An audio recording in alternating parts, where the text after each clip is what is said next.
Hey everybody, this is Jim at SP500chart.com. I'm going to do something a little bit different here.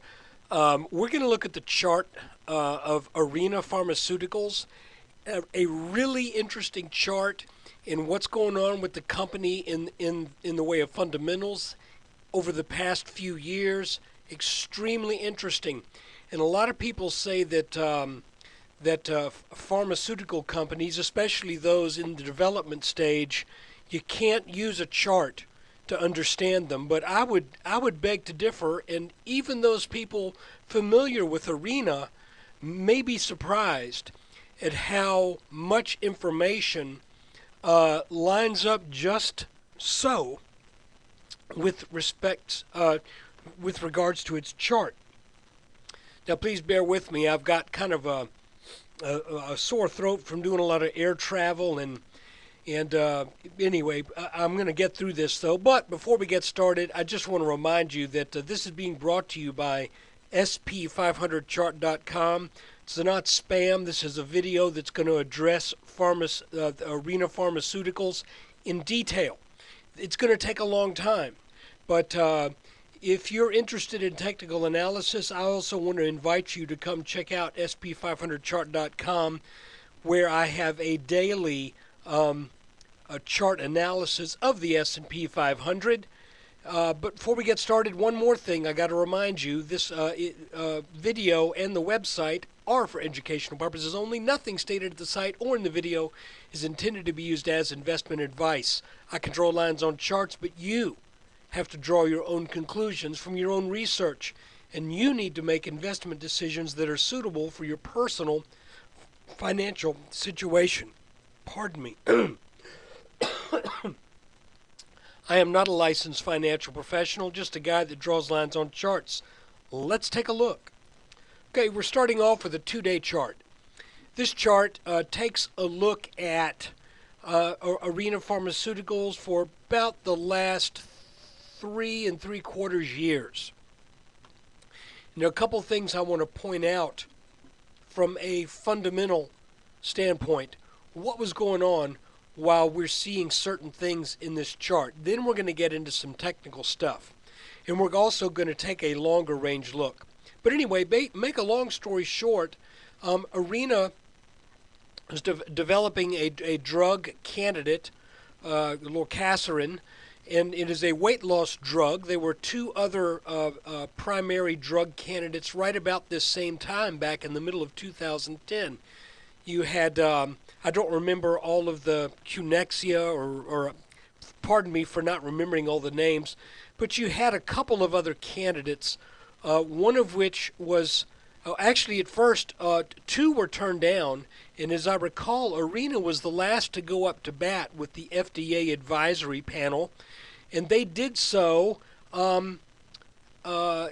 back in, when was it? Well, right here, when things really got ugly. But basically, there was a run-up to this panel, and everyone was thinking that lorcaserin would certainly fit the safety profile, that though the efficacy wasn't as strong as some of the other candidates, the safety profile was much better. Well, what happened is there was a short raid, because obviously, you know, you got people taking bets on this one way or the other. And there was a short hit piece, essentially, that came out on this day right here when there was this gap down. We've got to go back to a 2-day chart. And the hit piece was basically that there was in the data some concern about mammary tumors in female rats who were given large doses of lorcaserin. And that was this gap down day. Well, people were thinking, well, this is still before the advisory panel, so let's see what they have to say. Well, the advisory panel met, and they voted it down. And you woke up the next morning, and ARNA Pharmaceuticals was trading under 2. And you can see that was that second big gap right there. So now let's take a look at things from a technical standpoint.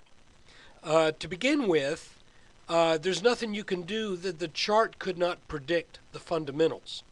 But it is interesting to note that some of the areas where we got some initial support is and were in technically significant areas. For example, after the quote, I'll call that the rat news day, you see that that it essentially held at the level of this support line right here, which you would expect some support there. Now, the FDA panel news, just to be honest with you, you're not going to overcome, technicals are not going to overcome that kind of bad news. So, after that took place, ARNA sold down and sold down hard on that second gap. It may be interesting to note to some people who say that that sometimes you get a little island in the middle of a large gap event. Maybe that's what took place here. I'm not so sold on that. Going back to the 2-day chart, let's go to the 3-day. If we back up, excuse me, and we look at the lows in ARNA from fall of 2008 and again spring of 2009, and we extend that line, I find it very interesting that that defined the low for ARNA when that hit back in late 2010. Okay, see, there's a low, extend this trend line, that's where it bounced. Even in the midst of all of the extreme fundamentally charged swings, it bounces on a trend line. How strange is that? Okay, now let's fast forward a little bit. Basically, ARNA goes sideways for more than a year, actually about a year and a half. Then we get a breakout, and the breakout is over a line that is essentially defined as this high, this high, this high, ignoring this breakout area here, which got taken back by the FDA advisory panel. But if we extend that on down, we see that that line, and this was another time when that line was tested. In other words, that this line was only broken out over when it was assumed that lorcaserin would be approved by the panel. When that assumption proved to be false, it got quickly slammed back down to essentially where it probably would have been in the absence of that assumption. So ARNA goes sideways for a year and a half, breaks out over kind of a little triple bottom dealy here, pulls back and forms a little consolidation, then breaks out over this line.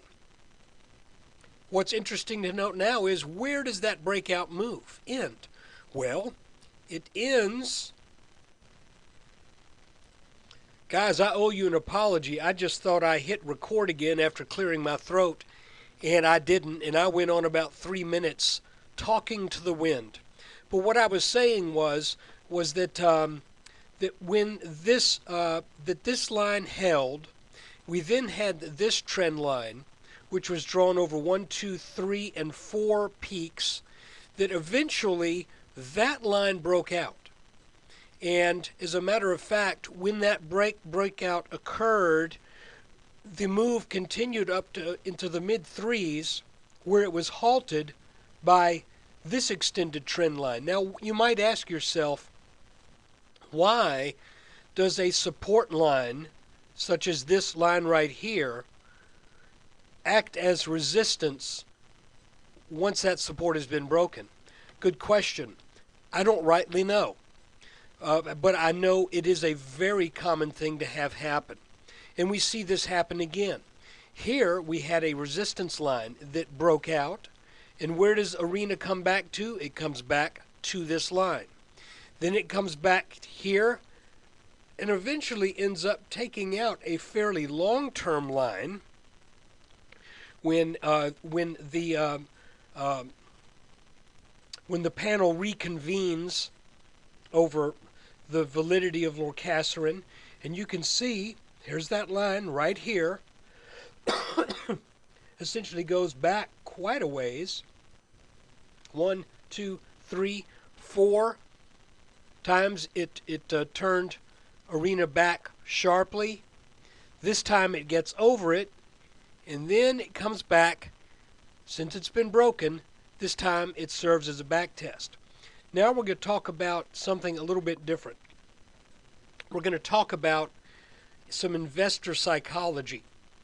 The first thing I want to mention is that the day when that rat data came out, by the way, that never was a secret. It was there for anyone to look at, but no one seemed to be that concerned about it until the shorts were very concerned over potentially some huge losses, because ARNA looked to be, if it had been approved or recommended for approval by the advisory panel, I think ARNA would have made it up to about 16 in short order.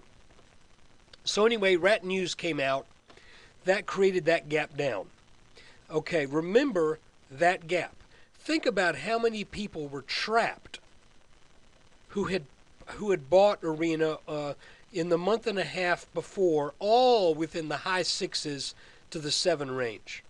Those folks either sold for a loss, or if they were extremely patient, they waited and they waited and they waited until finally, on the good news from the advisory panel, and it gets back to their price.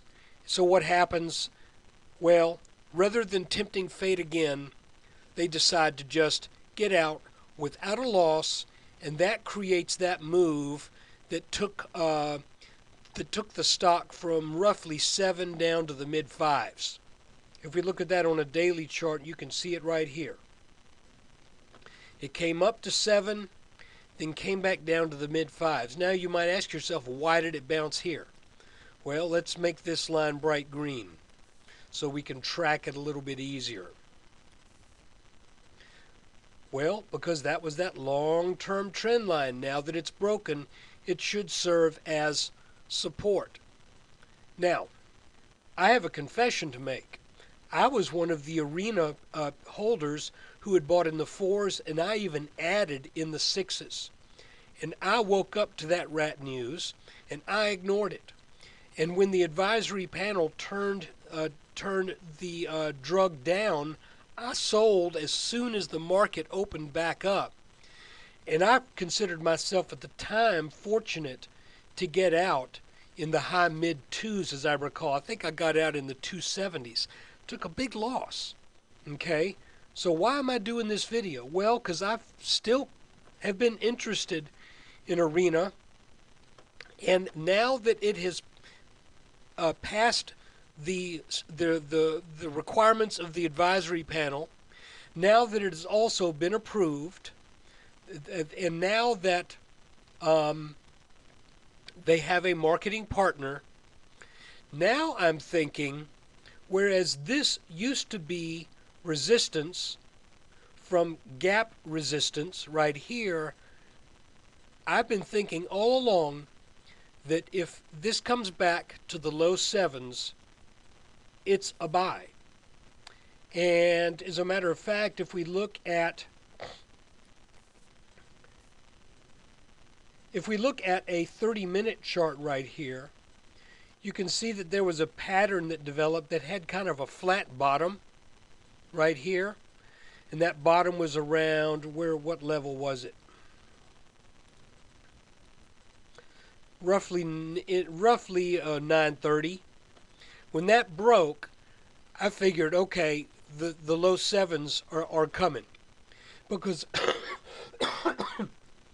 because of all of this buildup of inventory, if you will, up here, of people who bought in prematurely, thinking this was just going to run and keep on running. By the way, you can see that this was in a nice little channel that when it broke down, It came back for a back test plus a little bit and then started to form this little reversal pattern. And if you measure the height of this pattern, which I would do from the first reactive move, which would be about right here, if you add that on, you see that it points to a minimum move that would be in the high sixes.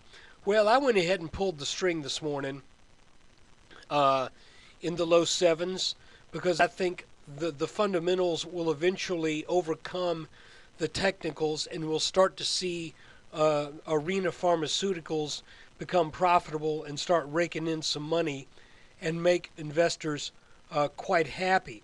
If you look at the long-term chart as well, even if we go to a monthly chart, we go back and we see that there's a red line that could be drawn from the 2000 highs over the 2006 highs. And again, this high was up in near 50. This high was in the low 20s. We are now, though we dipped below it momentarily today, we closed above this line. So it looks to me like maybe this line wants to do its little magic thing too, which would certainly be wonderful, because if this is the case, then we end up with a projection on down the road, mind you, probably 3 or 4 years, of ARNA being a $30, $40 stock. So anyway, look, hey, sorry to get so long-winded and to clear my throat on you like that, but I think this is an interesting thing to take a look at, and I wanted to share it with you. Again, even though we're looking at a stock that is held subject to wild swings based upon fundamental developments, I find it highly interesting that we still see technical analysis helping us out along the way. I wish I'd listened to my gut a little bit more back here, because that would have been a nice move. But just the same, now that it's approved, soon to be on the market, it's looking to me like ARNA should be seeing some better days. And by the way, if it does break this, it could sell back to the mid fives, to the low fives. I think at that point I would just stubbornly add and be the merrier for it 3 or 4 years down the road. Hey, thanks for watching the video. I hope you learned something. If not, only took what, about 10 minutes out of your day. If you did learn something, that's great. Take care.